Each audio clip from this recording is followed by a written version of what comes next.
All right, I need to press the right buttons. Here's the right buttons. James, you look good, man. Got you're bearing down. You're looking badass as ever. You're taking all of my advice. I see. It looks good. It looks good on you. It.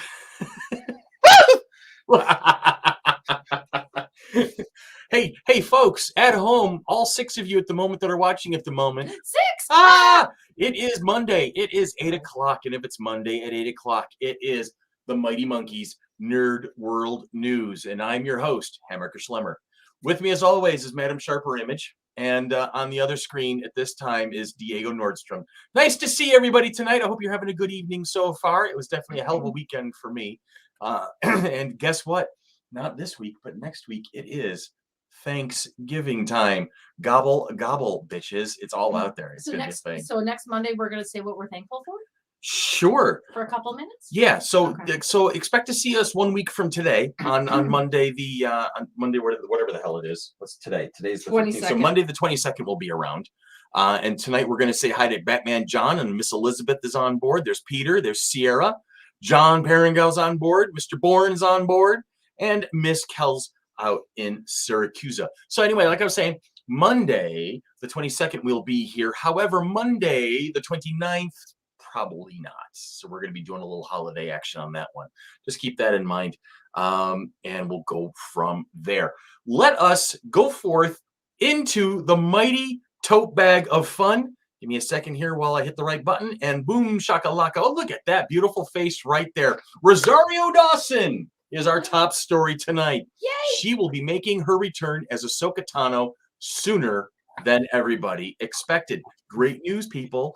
All right, so this was on, what was it on today? It was on Futurism.com.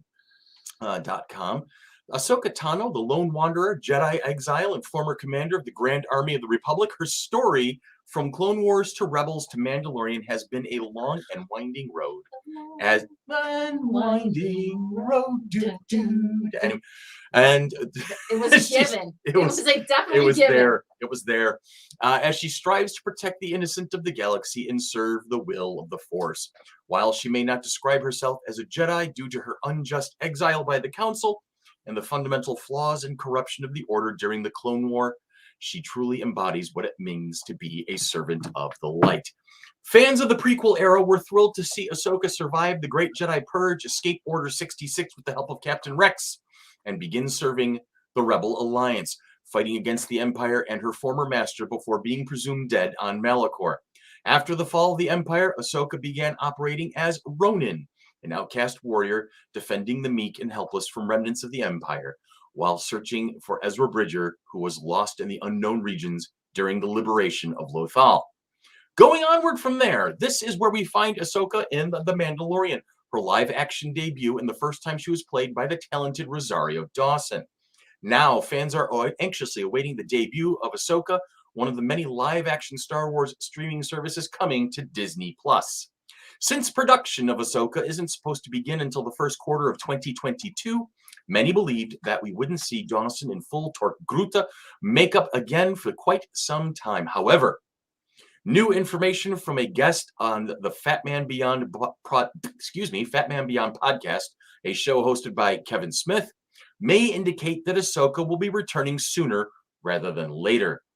Mark Bernardin, a writer-producer known for Star Trek Picard, Castle Rock, and Treadstone, is preparing to shoot a short film and has Dawson in mind for a role.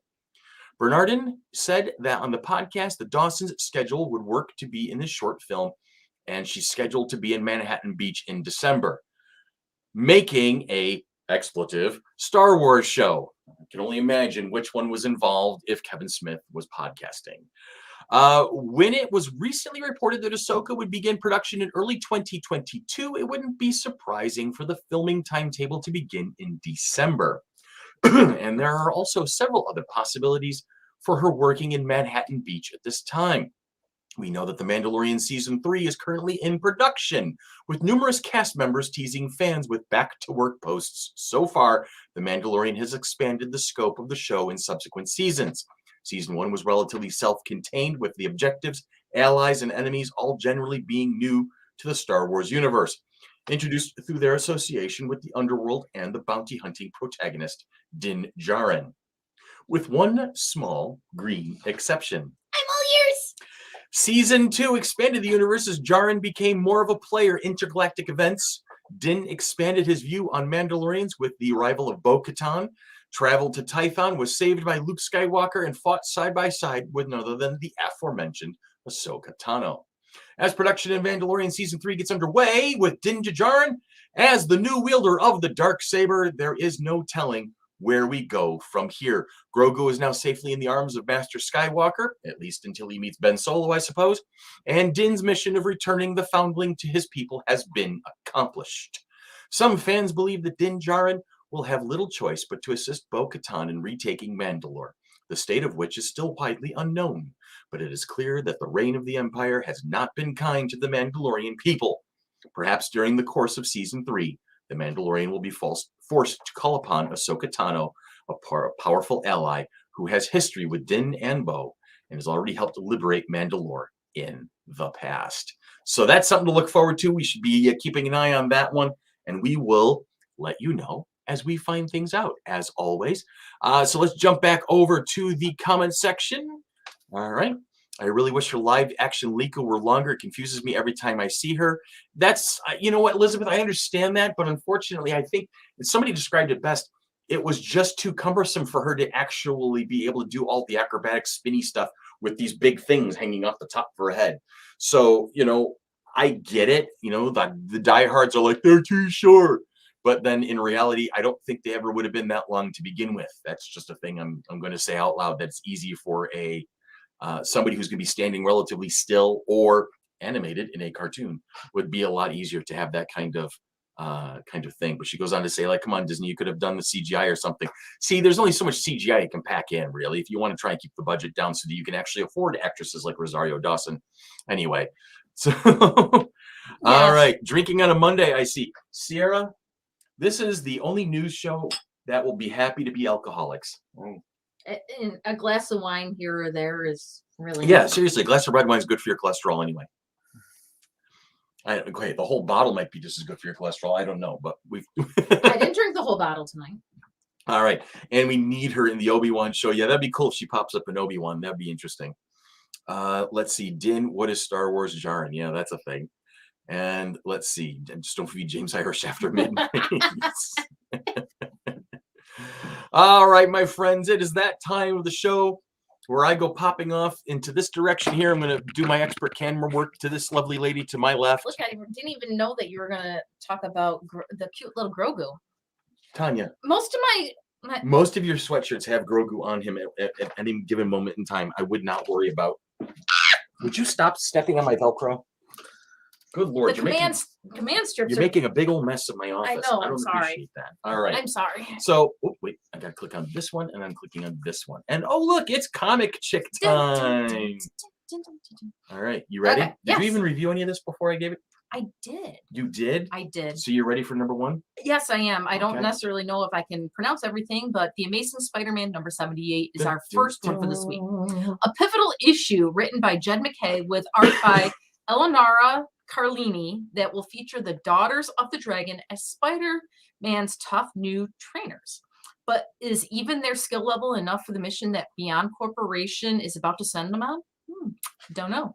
The special installment of The Amazing Spider-Man will debut a mysterious new villain, Obsidian Star. Ooh. Star Wars, Dr. Aphra, number 16. A deadly game. Dr. Aphra and Santa Staros have escaped the Vermilion, but there's no escaping Crimson Dawn. Their spies are everywhere. As Domina Taggy contends with moles within the Taggy Corporation and Aphra struggles with the damage inflicted on her by a powerful artifact, they strike one last bargain. But who can Aphra really trust? The third one for the week, Kang the Conqueror, number 4. Only Myself Left to Conquer, part 4.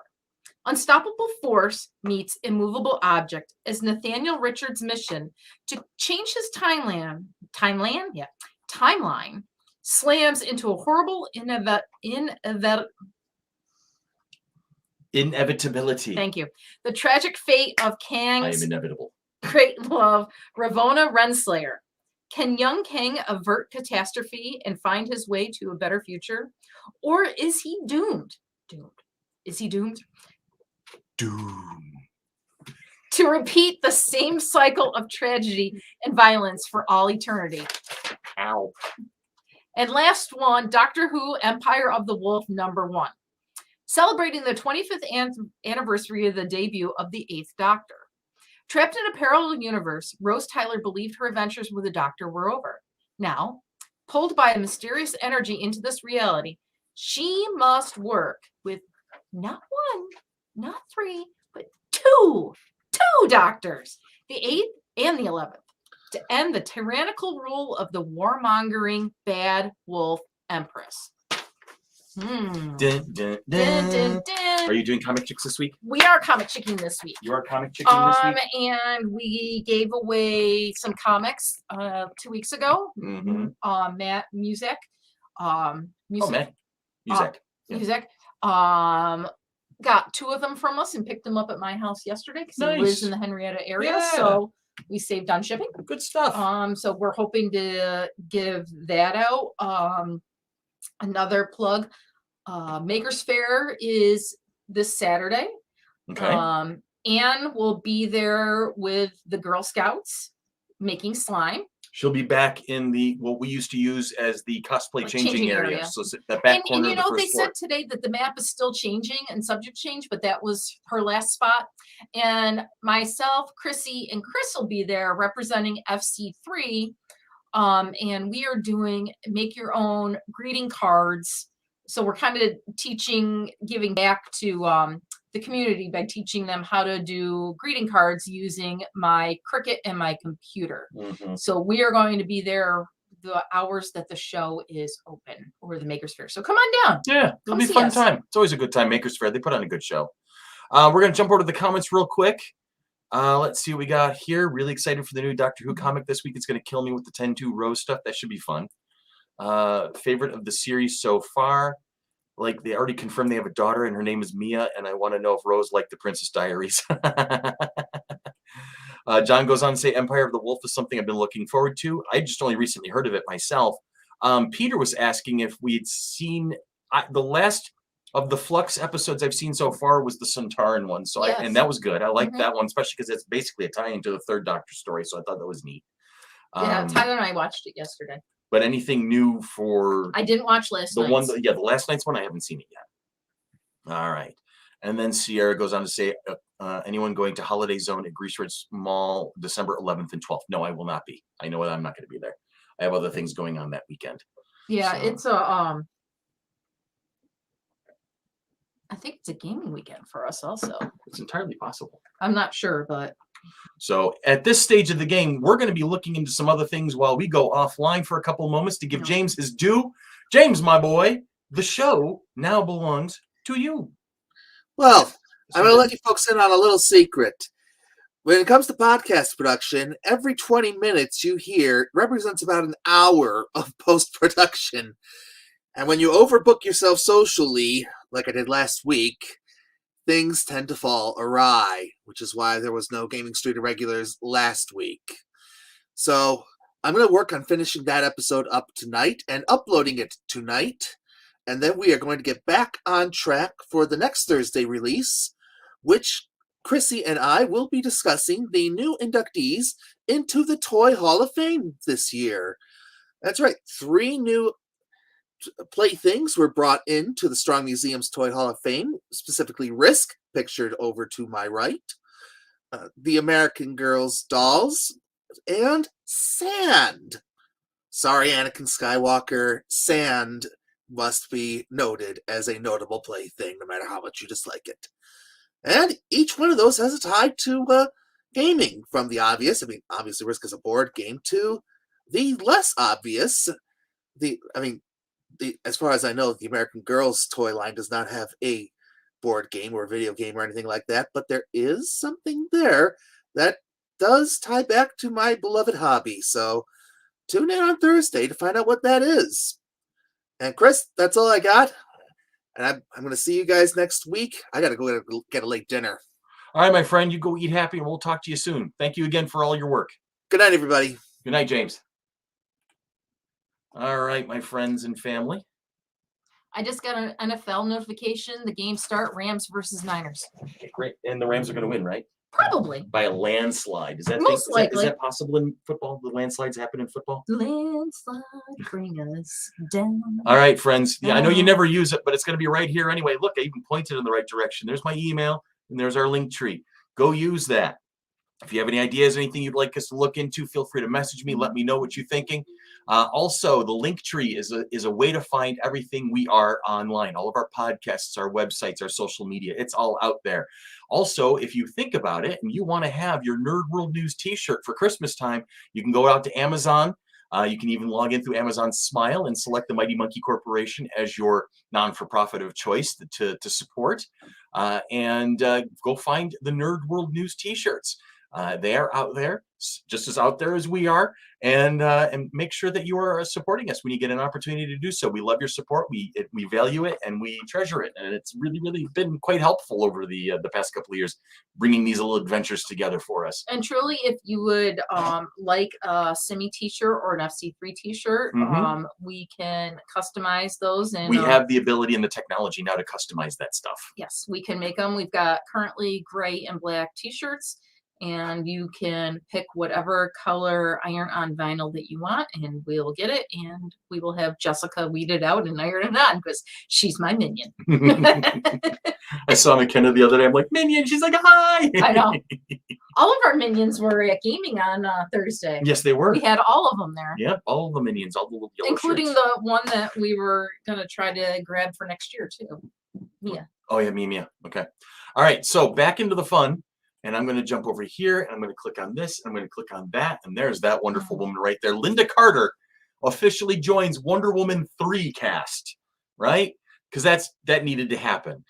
So franchise star Gal Gadot confirmed that Linda Carter will return for Wonder Woman 3. Speaking to The Hollywood Reporter, Gadot said that it means worlds to have Carter as part of the cast for the DCEU film. First of all, Linda has mentored me from the very first moment I got in cast as Wonder Woman, she went on to say.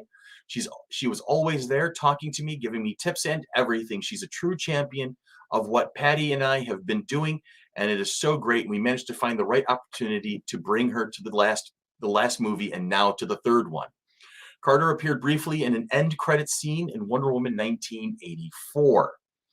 This comes after director Patty Jenkins teased Carter's return in the 2021 DC Fandom, saying, "We're all three very excited about something coming with Wonder Woman 3. On top of that, Carter, who also appeared in DC Fandom, said, "In Wonder Woman 3, which I can't wait to hear you come out with any," before Jenkins jumped in with, "Can't wait to not talk about it." And the two of them laughed it off before any spoilers were thrown around. And then she goes on to say, "Even if I did know, you'd have to kill me to have me talk about it, but I don't." So there it is. So that they're being cagey, but the official announcement is now out. Linda Carter is in Wonder Woman 3. Carter obviously played television's original Wonder Woman in the television show of the same name from 1975 to 1979. She later cameoed in the 2020 film Wonder Woman 1984 as Asteria, whose Golden Eagle armor Diana wears in the film's climactic battle with Cheetah. Asteria would also appear in the film's post-credit scene, confirming that she still exists in the present day, despite a flashback sequence leaving her fate unknown. Wonder Woman 3 was fast-tracked by Warner Brothers just days after Wonder Woman 84's premiere in theaters and on HBO Max, which is where I watched it. As fans around the world continue to embrace Diana Prince, driving the strong opening weekend performance of Wonder Woman 1984, we are excited to be able to continue her story with our real-life Wonder Women, Gal and Patty, who will return to conclude a long-planned theatrical trilogy. Warner Brothers Picture Group Chairman Toby Emmerich had that last quote that we just talked about at the same time. Gadot also recently revealed that the script for the DCEU threequel is currently in the works, but couldn't reveal any more information.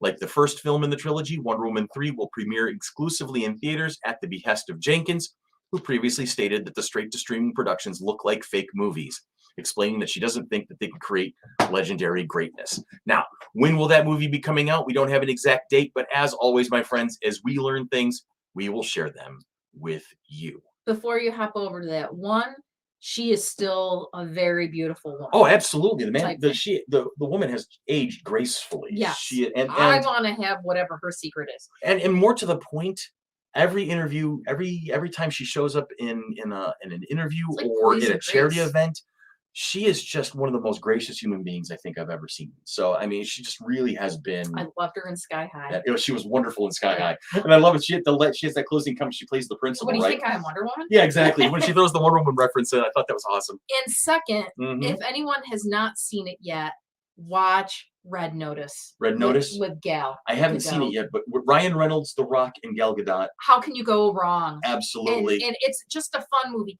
If like my parents couldn't get past the first 15 minutes and they went off and did something else. So I told my mom earlier today, I said, go in and watch the next hour and 15 minutes. And she goes, that's the rest of the movie. I said, yeah. Considering that your father is such an avid golfer, the fact that he has no patience is weird to me. Yeah, I'm just well, saying that. whatever. All right. So let's go last on the storyboard, and then we'll chit chat for a little bit before we jump into birthdays. Okay. All right. So right there, we got this triumvirate, but only two of them right now. The two on the left, okay, because Batgirl movie is rumored to set up a Black Canary solo film. This was just announced today. All right. A lot of DC fans are excited that Batgirl is finally getting into the spotlight with her own HBO Max movie. However, the latest rumors are suggesting that the Batgirl movie could be setting up a new DC heroine for her own live-action franchise, and that will be the fishnet monster herself, Black Canary. This summer, we learned that Journey Smollett's Birds of Prey version, the Black Canary, was getting an HBO Max movie, with Smollett's Lovecraft Country showrunner, Misha Green, writing the script. Well, now it's sounding like these DC HBO Max films, which also includes Blue Beetle, which is I think that's great, are going to be more linked than we may have previously thought. Now, a tweet came out from RPK News. I hear Batgirl leads into Black Canary solo. That's basically running everything together. It's kind of tying some loose ends, some theories and fan theories, everything kind of coming together. But right now, that tweet is all we have to go on regarding any actual connection between Batgirl and Black Canary HBO Max movies. But it's really not a hard rumor to actually swallow. In fact, it's more like a logical no-brainer that Warner Media would steal a page from Marvel Studios' book and make sure fans get some direct connective threads between the various DC movie exclusives. I have a question or a comment. Ask. I don't think they can see the screen. Hang on a second. I think they can only see us. Oh, no, they can see the screen. See, I know what I'm doing. Well, I couldn't see anything because I can see us down here. Yeah, so I said, so you're not seeing the master screen. I'm not seeing the master. So I'm like, I was not sure. Thank you for checking. That's okay. So I wanted to make sure everybody knew that they could see it. Your timing is perfect, by the way, because basically at this point, what I'm going to say is our usual mantra: as we learn things, we will definitely share them with you. So that's where we are right now. I wasn't sure. So, and I waited until there was I actually know what I'm doing half the time. Half the time? It's the other half of the time that I'm glad I have you and Dan and Andy and Dee and. Are you going to make any announcements tonight? Am I going to make any announcements tonight? Yeah. I don't know. Should I? I think there's one announcement we can make. There's one announcement we can make. It's already been out on our Facebook page. The fact that, okay, hang on a second. Well, first of all, let me unblock your beautiful face. Here we go. Boom. Oh, thank you. There you are. And so what Tanya is referring to is that which has already been kind of posted on our social media. And that is FC3 2022 is now officially scheduled. We are officially going to be September 24th and 25th of 2022, where we will be returning to the Total Sports Experience in Gates. We loved the venue. The venue loved us. There was a lot of great space there, and we have room to grow. We also have some room to figure out what we're going to do with the panel room. I know. And we're nobody likes my idea so far. We're attempting to problem solve that and things like that. We are updating GrowTix. I was in the volunteer manager today. So I was looking at that. We're updating that, putting some of the different volunteer areas in because we'll have the FC3 store. We're going to have a Scholastic Book Fair going on at the same time. I got definitely confirmation from Anne with that. So we're going to need people to help with that. Of course, our vendor floor, our panel rooms, our front office, our VIPs, our general security. I'm going to need you to trust me on this one. All right, don't cut me off when I'm about to say what I'm about to say. All right, we have a guest. We don't have an official announcement yet, but we have a contract that is in the process of being signed. So we already have our first guest set up for the 2022 show. I will give you a hint. It's musically inclined. Sort of. Well, it would help if I actually write the contract That would out be first, great too. because it's got to be signed first by me. Yeah, you got to kind Yeah. of get a jump. See, that was my way of putting pressure on you to I jump on that know. horse. Now, once she has actually done her job and sent it back to this particular person for approval and signature, then we will then bring this announcement to you of our first guest for the 2022 show. We also have another person who is kind of right now on the periphery where we're talking to him at the moment, and they're a name that we've talked to in the past. Okay, so we have almost 2 guests already for the 2022 I'm waiting show. to hear back, email back. From. And then we have a couple of conversations going on with some people that we're nowhere near signing at the moment. Exactly. So we've already started, which is we've already huge. started. Yes, That we are way ahead of the started curve. the first guest The first guest contacted us. So Guys, we're excited. People are reaching out to us now to say, hey, can we come to your show? That is like, it's like, holy cow. No, it's not Linda Carter, Jason. You stop that. I'm back to Elizabeth Rush. She goes, Scholastic Book Fair, elementary school. Me is very hyped. Yeah. Yes. We have the great thing is that we've had the biggest success of our career so far with this most recent show, with the 21 show, our 5th. And we're going to, now that we have that really strong foundation that we've been spending the past 5 to 6 years building, and we're going gonzo now. Now, well, when this thing hits 88 miles an hour, you're going to see some serious shit. Well, we were always trying to like promote education and things like that. So what better than to have a book fair going on at the same time, especially if they have like graphic novels and things like that happen, or something that has to do with the pop culture, because I usually know that there's some type of Lego book. There's always some type of Guinness World Record book that goes on at a Scholastic Book Fair. And can I tell you, I miss actually getting those little sheets get sent. I know. Home, I used to get them all the time when I was a kid. Yeah. You probably got them when your kids were kids. Yes, I did that too. Yes. All right, Elizabeth, at this time, and I know Peter's going to be very disappointed in me when I say this. Yeah. There are no Doctor Who guests on the slate at this time. All right. We're not even talking to anybody at the moment, but we're reaching out to some new and different agents as well. So we're going to see what kind of opportunities arise. Out of the question. It's not an out of the question thing. I'm just going to say right now, it's not at the moment something we're working on. So we have that going forward. All right, but yeah, 2022 is set in the books already. We've already working on a guest. We've got vendor floor design that we're working on already. Panel schedule design we're working on.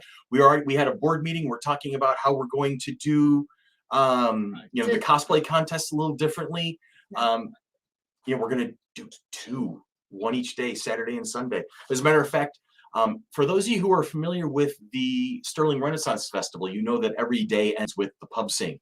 And then, so that's the big event. Everybody gathers for the pub sing, and then the theme. Exactly. And so then, and then from there, we all leave together. So Sunday, the end of the convention for 2022, we're going to celebrate with a cosplay contest. So one of the bigger ones will be on that afternoon. So that'll be fun. We're going to have that entertainment. And no, we don't have the times yet. And no, we're planning on it. But we have Peter, here's the thing. And I know, and I'm with you, man. The Doctor Who fan with me is sad. But here's the thing is a lot of those Doctor Who guests, I'm going to be really brutally honest, they're expensive as hell. And a lot of them, their flights are expensive. It's the travel. Because the travel kills us because they're coming. Most of them are coming in from England, right? Or Wales, or France. It's international travel. It's hardcore, and they are brutal. When we brought in Colin Baker in our second show, it was owie. It hurt us financially because we didn't hit his guarantee, and it really kind of put a crimp on us. So we are very cautious. Are we open to the idea? Obviously, I think the entire board is a Doctor Who fan. Can I tell you, Tyler was asking for Matt Smith the other day. Yeah, and I was like, okay. Definitely out of my price range. I would need a second and a third mortgage to be able to pay for him. We would need a really, really, really big sponsor. Matt Smith's guarantee has 6 numbers in it right now. Yeah. Our budget doesn't 4 numbers with a decimal? Oh God, no, I wish. Or 6 numbers then a decimal. So trust me when I say, I personally would love to have a Doctor Who guest as often as we have Power Rangers. Okay, I would love to do that.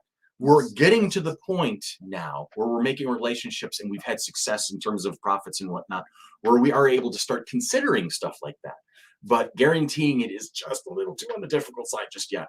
So bear with us. We're working on it. I definitely have a soft spot in my heart for that particular show, and would love to do more with him. But anyway, September 24th and 25th, 2022, Total Sports Experience in Gates. We have almost a guest announcement. We're getting there on that one. I actually, you know what? We do have 2 special guests. Who? We have the Comic Chicks. The Comic Chicks. Okay. We do. I have an official guest announcement. I do have it. I'm ready for it. You ready? You. Anyway, moving on. Birthdays! Birthday time! Okay, here we go. I'm going to click on that button, and there's the sad cat.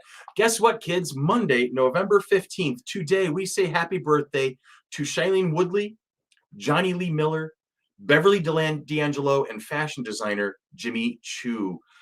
Tomorrow, Tuesday, November 16th, we say happy birthday to Peter Davidson, not the doctor, but the actual SNL comic who... He's a bit of a sad sack, but man, he's been able to date some pretty beautiful women. Lisa Bonet is also having a birthday tomorrow. Martha Plimpton and actress Missy Pyle. On Wednesday, November 17th, we say happy birthday to Rachel McAdams. Martin Scorsese, who often hates the MCU, but we don't care. We like him anyway.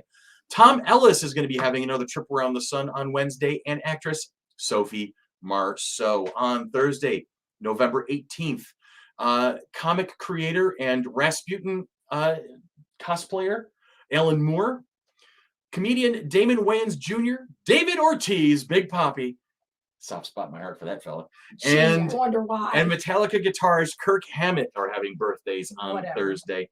Hey, you know what? I've celebrated Jeter, so I don't want to get that. Don't get sassy with me, young lady. On Friday, November. What's that? Let the football games on. Oh, look at that, a football game. Friday, November 19th, Adam Driver, Jodie Foster, Allison Janney, and gymnast Carrie Strug. That's a hell of a day right there. And on Saturday, November 20th, Mr. President Joe Biden, Bo Derek, Joel McHale, and Ming Na Wen will also be having a birthday on Saturday. That's a big day right there. And on Sunday, the 21st, happy birthday to legend Goldie Hawn, Michael Strahan, Bjork from the Sugar Cubes, the big punk band in the 80s and 90s, and actress Jenna Malone. Friends and family, if it's your birthday this week, happy birthday. Have a great birthday. Hope you get a chance to see. That's how you do it. You bop Opus on the nose with over-the-shoulder shot right there. Did you see how that worked? That was 2 points for me right there. Moving on. I'm going to get myself killed now. All right. So Elizabeth Rice says you guys will have a great show regardless of who the guests are. Elizabeth, I know. I was about ready to blow her kiss. I appreciate that. That's wonderful. And Elizabeth Rice goes on to say, if Michelle Gomez wasn't doing so much, I'd wonder if she'd work. She's based out of New York City, but with everything she does, I don't know if you could. Maybe one. I would love to. Oh my God. Could you imagine? Could you imagine bringing Koski and French up and letting them loose with Gomez? Oh. Can I tell you, it was really nice going to AnchorCon in August because I didn't have to keep tabs on Koski and French. It wasn't your job this time. Nope. All right. They kept stealing stuff from our table. Well, you know, that's what they're known for. That's what they do. So that's it, my friends. You guys have a great week. You have a safe week. And guess what? Wait, Michael Koski commented on my post. Well, yeah. Oh, you sent him. I sent him the picture. That's a little too risky even for me. He said, of the shoe wheelies. The boardless skateboard. The boardless skateboard. All right. Good night, friends. Wait, where'd it go? Oh no, it didn't work. It didn't work. That's funny. All right, hang on. I'm going to do this the old-fashioned way.